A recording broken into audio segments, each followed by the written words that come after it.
सवाई माधोपुर जिले में भी आज बारिश का दौर बना हुआ है। यहां पिछले 24 घंटों में सर्वाधिक 29 मिलीमीटर बारिश दर्ज की गई है। इस पर और ज्यादा जानकारी देने के लिए आपको सीधे लिए चलते हैं सवाई माधोपुर, जहां से हमारे साथ जुड़ रहे हैं हमारे संवाददाता यशवंत जोशी। यशवंत, सबसे पहले तो ये बताएं कि मौसम बदल रहा है बहुत तेजी से और बारिश भी काफी कुछ हुई है आपके क्षेत्र में, तो क्या कुछ बदलाव देखने को मिल रहे हैं?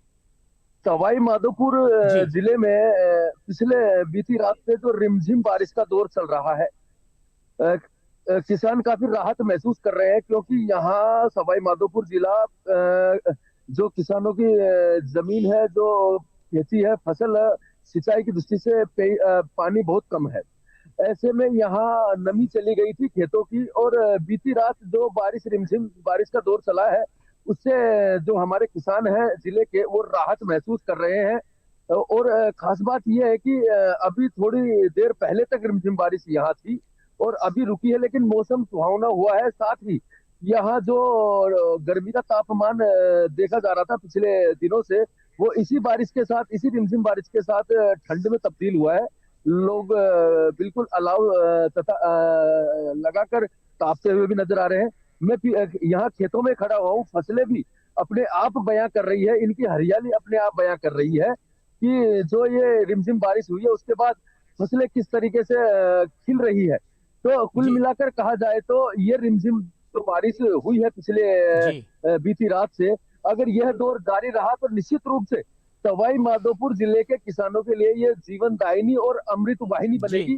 साथ ही मैं एक जानकारी और दूं कि हमारा जो ये माड़ जो क्षेत्र आता है, ये ज्यादातर फसलें यहाँ सरसों की होती है।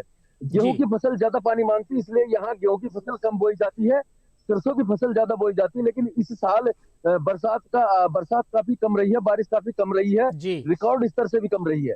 तो ऐसे में किसान काफी चिंतित थे कि उनकी फसलों का क्या होगा।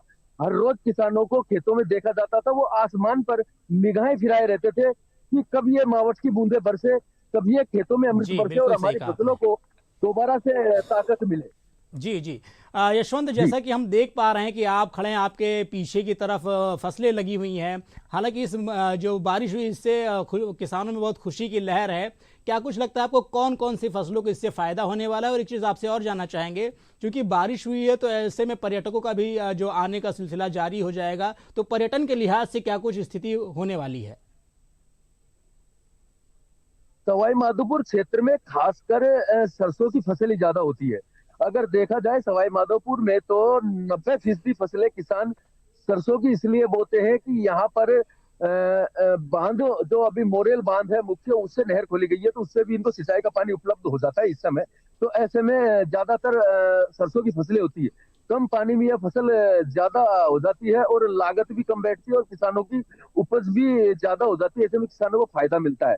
खासकर पर्यटन की दृष्टि से बात करूं तो रणथंभौर उद्यान में भी बारिश के बाद थोड़ी हरियाली आई है। और अगर तेज बारिश होती है तो यहाँ ये माना जाए कि कुछ जो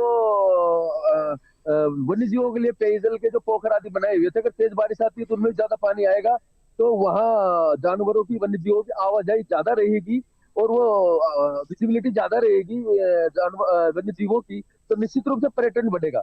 एक चीज और खास है जी, यहाँ बिल्कुल। सवाई माधोपुर में, वो है अमरूदों की खेती। जी। अमरूदों की खेती को लेकर जी, काफी बिल्कुल, किसान बिल्कुल पिछले सही कहा दिनों से आपने। परेशान और थे। यशवंत परेशान जी, इसलिए आपको जानकारी देने के लिए बहुत-बहुत धन्यवाद। का हम आप वापस आपके पास रुख करेंगे मौसम को लेकर के, लेकिन आप बने रहिएगा हमारे साथ।